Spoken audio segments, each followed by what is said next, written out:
There was a small creek that ran behind the office building she worked in. No one but her ever went there, not because they didn't know about it, but because they didn't care. Juniper, the woman I have thus far been speaking of, had worked at that office since the beginning of spring, and after finding the creek a few days later, she started having lunch on its bank. People would occasionally look down from the windows of the 10th floor of the rectangular office building where she worked and see the top of a red umbrella moving towards wood-shrouded creek. They seemed to be more interested in her than she was in them, and they would remark, "She must like being alone." But that was not true, because she was not alone at the creek, for the creek was the home of the Pin Flower Fairies.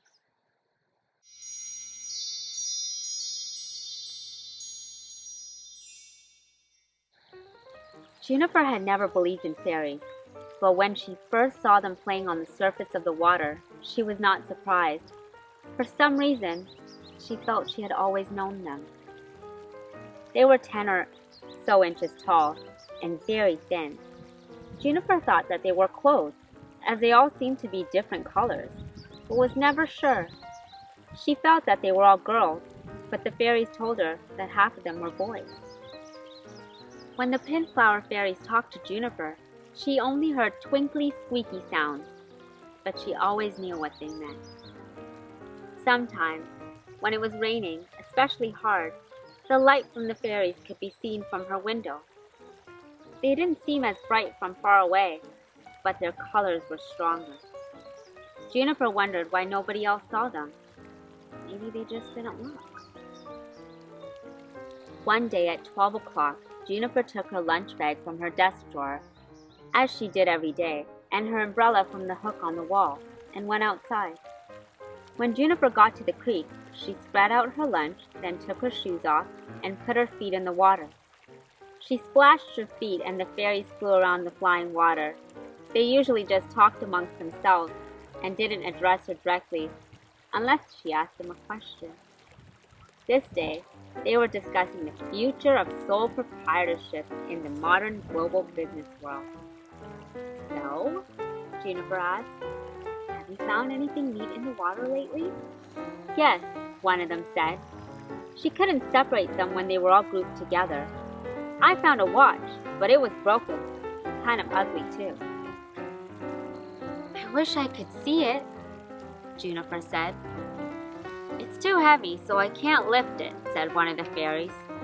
When their conversation got more heated, the fairies flew faster, tracing patterns on the water. Juniper watched them in silence. When she finished eating, Juniper dried her feet with a washcloth from her lunch bag and then packed up to go back to the office.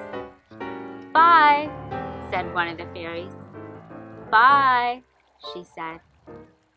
Juniper returned to her office, hung up her umbrella, and then sat down at her desk. She went to hit the spacebar on the keyboard to get out of the screensaver when she saw a fairy hovering over it. "What are you doing here?" Juniper whispered as quietly as she could. The fairy put its hand up to its ear as if it couldn't hear her. Juniper sighed and then looked around to see if anyone was looking. "What are you doing here?" she asked in her normal voice. "I followed you," it said. "Who are you?" asked Juniper. "I'm Jonquil," it said. "Could you please go back to the creek? I have to work," Juniper said. "Why? You come and see us every day. I just wanted to come and see you," said Jonquil. "I'm busy here. I don't have time to talk," said Juniper.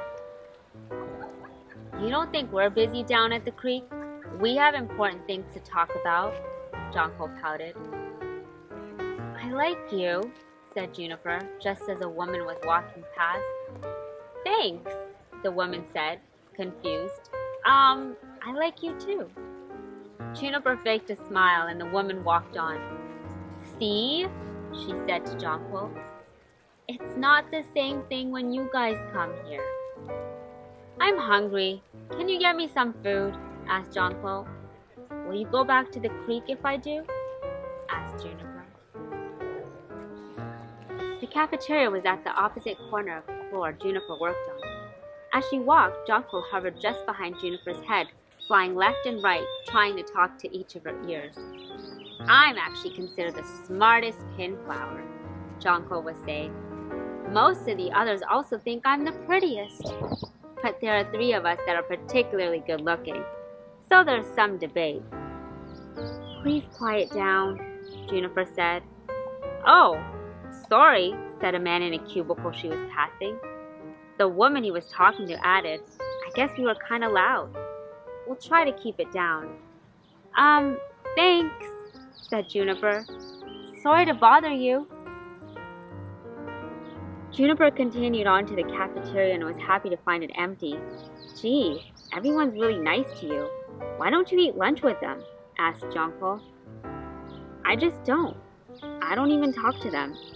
And you're making me look weird, Juniper said. Besides, don't you want me to come see you? You're okay, I guess. Jonquil came down to the counter. What do you have for me to eat? Juniper opened the refrigerator. Jonquil said, I want that one, while pointing to a blue lunchbox. That belongs to someone. I can't give it to you. Well, what can I have? Jonquil asked. There's nothing to eat here, said Juniper, just as a woman walked in. Well, it's too late today, but you can come to lunch with us tomorrow, the woman said. Juniper asked. Let's go back to your office. This is boring, said Jonquil. Fine, said Juniper. Great. Well, we'll come to get you at your office around 12 o'clock tomorrow, the woman said. What? Juniper asked after the woman had left. The next day, Juniper arrived at work before anyone else, as was usual. Jonquil was hovering above her keyboard, right where she had left it. Good morning, she said. Juniper sat down behind her desk and put her lunch in her desk drawer. Why'd you bring a lunch? That woman said she was taking you out, said Jonquil. I forgot, said Juniper. No, you didn't. You just think that they'll forget, Jonquil said while fixated on the computer screen. Just move. I have to start working. Shortly before lunch, Juniper was randomly typing on her keyboard, then backspacing and typing again. Jonquil was hovering around the keyboard. Are you going outside for lunch? Jonquil asked. I don't know, said Juniper. You think that woman will show up? I don't know, Juniper said, just as the woman arrived. You don't know what? The woman asked. What I'm doing here, answered Juniper. Yeah, neither do I, said the woman. Come on, we're going now. Juniper got up from her desk. Bye, said Jonquil. Juniper had a nice time at lunch with the office women. She had a lot to talk to them about as far as work went, but then they started talking about their husbands, which sort of left her out. Still, she enjoyed it, and if nothing else, it resulted in several people walking into her office every morning to say hi, which she ended up liking, even if it forced her to say something back. She continued going to lunch with them until a few weeks later, when there was a lunchtime meeting that 2 of them were involved in, so they couldn't go. Juniper decided to go back to the creek that day. Without the influence of the other women, she fell into her old routine again. At 12 o'clock, Juniper took her lunch from the drawer and her umbrella from the hook on the wall and went outside. She laid out her lunch and put her feet in the water and looked out and saw nothing. The Pin Flower Fairies were not there, and Juniper wasn't sure that they ever had been. The creek was high from all the rain, and Juniper thought that the sound it made was much nicer than the twinkly squeaking.